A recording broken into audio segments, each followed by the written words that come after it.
Hello everyone. Welcome back to Learn with Us. I am so happy to be here today with all of you.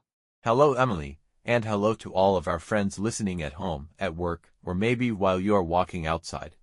It is a beautiful day for a podcast. In Emily and Paul's conversation. Yes, this leads us to what I think is the most powerful part of their chat. Let us call this section, The Living Painting and the Problem of Screens. I like that title. Paul is reflecting on all the colors they have talked about. The blue skies, the white clouds, the green grass. He says, it is like a big painting. A painting, a piece of art created by a master artist. When you go to an art museum, you see beautiful paintings inside heavy gold frames. They show beautiful scenes. Right, Paul's looking at the real world and saying it is as beautiful as any art in a museum. But Emily makes his idea even deeper. She does. She agrees with him, but she corrects him slightly. She says, "You are right, Paul. It is a painting that is alive." A painting that is alive. That is a stunning metaphor. It really is. A painting in a museum is frozen in time. The painted clouds never move. The painted flowers never open. But the sky above us is a canvas that changes every single second. The clouds drift. The light shifts from morning yellow to evening purple. The birds fly across the frame. It is art that breathes. It is a beautiful thought. But right after they agree on this, Paul makes a confession. A confession. He admits something that I think almost every modern adult struggles with. What does he say? He says, "Sometimes I forget to look at nature because I am busy with my work or my phone." Wow. Yeah, this is the core conflict of modern life. We have this giant, free, beautiful, living painting above our heads all the time, but we are ignoring it. Why? Because we are distracted by technology and stress. Let us really dig into this problem. Okay, let's do it. When you are walking down the street, where are your eyes? Are you looking up at the clouds? Or your neck bent forward, looking down at a small, glowing piece of glass and plastic in your hand? For most of us, we are looking down. We are checking emails from our boss. We are reading bad news on social media. We are looking at messages. Our world, which should be as big as the sky, shrinks down to the size of a 6-inch phone screen. And what does that do to us? That is a great question. Looking down at our phones usually creates anxiety. It makes us feel rushed. It makes us feel like we are always behind on our work. Emily completely relates to Paul's confession. She says, many people do that. We look down at our phones too much. We should look up at the clouds and the pods more often. We should look up. It is a physical change in our posture. Instead of bending your neck down, you lift your chin up. You expand your chest. You let your eyes focus on something very far away, like a cloud, instead of something 3 inches from your face. But, I want to push back on Emily and Paul here. Oh, why is that? Well, it is easy to say, put your phone away and look at the clouds. But adults have jobs. We have responsibilities. That is true. We cannot just throw our phones into the river and go live in a forest. We have to answer our emails. That is very true. And the text provides a very realistic, practical solution. It does. Yeah. Paul does not say he is going to quit his job. He says even just 5 minutes of looking at the sky can make me feel better. 5 minutes. That is such a small amount of time. You might spend 5 minutes just waiting in line for a cup of coffee. Exactly. Emily agrees, saying, nature helps us relax. It helps us forget our stress. Let us talk about stress. Stress is the heavy, tight feeling you get when you have too much to do and not enough time. Stress hurts your stomach. It makes it hard to sleep. So how can just 5 minutes of looking at a cloud fix adult stress? Is that really enough? It acts as a reset button for your brain. A reset button. Yeah. When you are staring at a difficult work problem on your computer, your brain is tense. Right. If you step outside and look at a tree or the sky for 5 minutes, you are reminding your brain that the world is much bigger than your inbox. Ah, I see. The tree is not rushing. The clouds are not stressed. Watching them slows your own heart rate down. It breaks the cycle of panic. 5 minutes is enough to return to your desk with a clearer, calmer mind. Okay, I'm convinced 5 minutes a day to feel peaceful is a great trade. It really is. But what if you work in a building with no windows? What if it is freezing cold outside? You cannot always step out to look at the sky. That is a very practical problem. And Emily and Paul address this beautifully in the next part of their conversation. They do. Yes. If you cannot go out into nature, you must bring nature inside to you. Yes, bringing the outside in. Paul asks Emily, do you have any plants at home, Emily? And Emily shares her indoor setup. She says, I do. I have 3 small plants on my window. I give them water every 2 days. They are growing very well. Let us examine this. Hmm. Emily lives in a house, an artificial box built by humans. Right. But she takes 3 small pieces of the living world and puts them on her windowsill where the sun can reach them. She waters them. She cares for them. Paul says, that's great. Having plants inside is like bringing a little bit of nature into your room. And Emily says this makes her room feel cozy. There is that wonderful word again, cozy.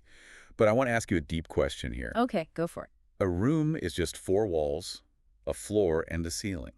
You put a bed in it, it is a bedroom. Oh, right. But why does adding 3 small, silent green plants suddenly change the emotional feeling of the entire room?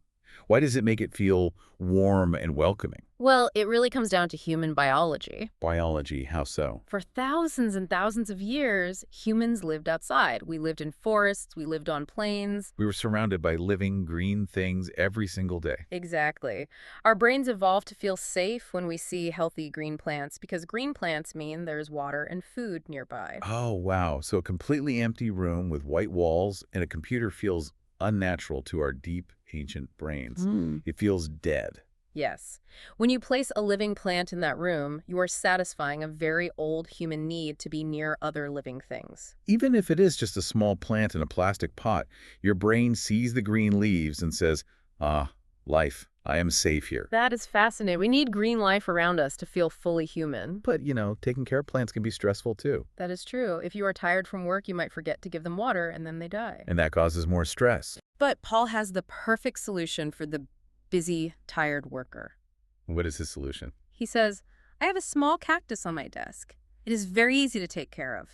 It doesn't need much water, but it is still nice to look at. A cactus.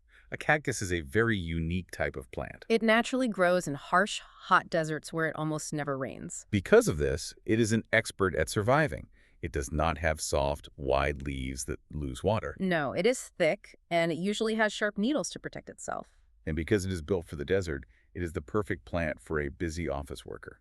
Paul says it is easy to take care of. If Paul has a terrible week at work and completely forgets to water his cactus for a month, And the cactus will not die. It will wait patiently. it is low effort but high reward. Paul keeps it right on his desk. So when his eyes are burning from looking at glowing text on his computer monitor, he can simply turn his head and look at the small green cactus. It gives his brain a tiny drop of nature, a tiny drop of peace, right in the middle of his stressful workday. Emily summarizes this entire concept with a beautiful sentence. She says, nature is everywhere if we look for it. It can be a big forest or a small plant on a desk. This breaks down the walls we build in our minds. It really does. We often think that nature requires a heavy backpack and a trip to a national park. But Emily says no. Nature is the blue sky above the traffic jam. Nature is the spider spinning a web outside your office window. Nature is the tough little cactus sitting next to your coffee cup. If we just open our eyes, we can find these little pieces of the living painting anywhere. And recognizing how much we need these pieces of nature, whether it is the quiet of the mountains or the green of a cactus, leads Emily and Paul to the final, most important lesson of their conversation. Yes, the realization that nature gives us so much peace leads to a feeling of deep gratitude. Paul reflects on everything they've discussed and Exactly. says, I feel very lucky that we have so much nature around us. We must take care of it. He uses the word lucky. To be lucky means you receive good things without necessarily earning them. Paul realizes that clean air to breathe, shade to cool us down, and beautiful flowers to look at are all giant gifts. But he also realizes that a gift requires responsibility. He says, we must take care of it. Emily strongly agrees. She gives some practical rules for taking care of it. She says, you are so right. We should not throw trash on the ground. We should keep the water and the air clean. Trash. This means garbage. Plastic wrappers, empty cups, old boxes. Things humans make and then throw away. Emily is stating a very basic rule, but it is the foundation of protecting the world. Let us think about the local park Paul loves. He loves the green grass and the fresh flowers. But if every person who visits the park throws an empty plastic bottle on the grass, what happens? Within a week, the grass is hidden under a mountain of dirty plastic. The flowers cannot grow. The fresh smell is replaced by the smell of garbage. The park is destroyed. Exactly. Throwing trash on the ground destroys the living painting. Polluting the water means Emily cannot enjoy the peaceful beach. Making the air dirty means Paul cannot breathe deeply in the mountains. Taking care of nature is not just a nice idea. It is a strict requirement if we want to keep enjoying it. And then, Paul delivers a single sentence that captures the entire philosophy of this text. He says, if we take care of nature, nature will take care of us. If we take care of nature, nature will take care of us. This is a perfect circle. A continuous cycle of mutual care. Let us explore the two halves of this sentence. The first half is our job. If we take care of nature, This means we put our trash in the bin, we try not to pollute the sky. we respect the oceans, We water our small indoor plants. We act like responsible guests on this earth. and if we do that hard work, we earn the second half of the sentence. Nature will take care of us. How does nature care for us? We've talked about it for this entire deep dive. It gives us a giant tree umbrella to block the hot summer sun. He gives us the steady rhythm of waves to calm our anxious minds. It gives us clean oxygen in the mountains to heal our lungs.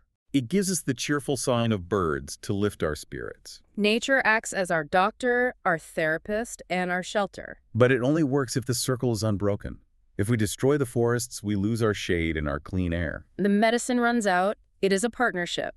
Emily thinks this is a profoundly good point, and this deep conversation actually changes her immediate behavior. She says, talking about nature makes me want to go for a walk right now. It's such a wonderful reaction. They did not just have a philosophical debate and then go back to looking at their phones. Remembering the beauty of the real world made their bodies want to move. They want to leave their indoor room and go experience the things they just talked about. Paul feels the exact same urge. He says, "Me too. Let's go to the park and see the trees and the flowers." They make an immediate plan to return to the local nature where this whole conversation started. Emily says, "Great idea. Let's go." And Paul finishes the entire chat by saying, "Let's go. It's a perfect day for it." It's a perfect day for it. What a beautiful, positive way to end. It implies that you do not need perfect sunshine to enjoy the world. Whether it is a bright spring morning, a cool cloudy afternoon, or even a cozy rainy day, it is always a perfect day to step outside and look at the living painting. This has been such a rich and meaningful conversation. It really has. Yeah. We started with a very simple text about two friends chatting, but we found some massive truths hidden inside it. Let us take a moment to look back at the journey we just took to make sure all these ideas stay fresh in our minds. We began right outside the front door with local nature. We explored how a simple city park offers us physical relief, The deep green leaves provide shade that cools us down from the harsh city heat. and the new spring flowers give us bright colors and fresh smells that wake up our tired brains. From the small park, we zoomed out to the grand landscapes. We contrasted the peaceful, rhythmic sound of ocean waves and how they calm our anxiety with the deep, pure silence and clean air of the high mountains. We learned that we need these huge spaces to remind us that our daily problems are actually very small. Then we listened to the sounds of the natural world, the beautiful symphony of birds singing. And the wonderful, cozy feeling of sitting safely inside with a cup of warm tea while listening to the rain fall on the roof. We also looked at the different energies of animals, from the nervous speed of the squirrel to the slow, relaxing dance of the colorful butterfly. We confronted the biggest problem in our modern lives, the fact that there's a giant, beautiful, living painting right above our heads, changing every single second. Well, we miss it because we're too busy staring down at our small, stressful phone screens. We learned the simple 5-minute cure, stepping outside and looking up to lower our stress and clear our minds. We also found hope for the times when we cannot go outside. We learned that bringing nature indoors, like Emily's 3 window plants or Paul's tough little desk cactus, satisfies a deep, ancient human need to be near living things. It transforms an empty, dead room into a warm, cozy space. Finally, we learned the golden rule of survival on this planet. Because we receive so much physical and mental healing from the earth, we have a duty to keep it clean. We must not throw trash. We must protect the beauty. Because, as Paul wisely noted, it is a perfect partnership. If we take care of nature, nature will take care of us. It is amazing how much wisdom can be found in a few simple words. This text shows that you do not need complex academic language to discuss deep philosophy. Simple words like shade, fresh, peaceful, and cozy can explain the most important feelings in the human experience. I completely agree. And I hope you, listening to us today, feel proud of the work you are doing. You're tackling big, mature ideas in a new language. That takes real effort. But before we finish our deep dive today, I want to leave you with one final thought, a challenge for you to try right now. I love leaving our listeners with a challenge. What should they do? Think about Paul and Emily. At the end of their chat, they put everything down and went for a walk. Right. I want you to look around you right now. Where is the closest piece of the natural world? Is it the sky outside your office window? Is it a single tree standing on a gray city street? Or is it a small plant sitting quietly next to you? Fine. Exactly. Find it. And then I challenge you to do this. Turn off this audio. Put your phone in your pocket. Do not look at a screen. Spend exactly 5 minutes looking only at that piece of nature. Watch how the light hits it. Notice the colors. See if it moves in the wind. Ask yourself how your breathing changes and how your mind feels when the 5 minutes are over. It might be the most peaceful 5 minutes of your entire week. I bet it will be. Thank you so much for joining us on this deep dive into the living painting all around us. Keep practicing, keep exploring, and remember to look up. Until next time. Goodbye, and enjoy your 5 minutes of peace. Thanks. Goodbye, everyone. See you in the next one. Bye for now. Keep practicing and have a wonderful day.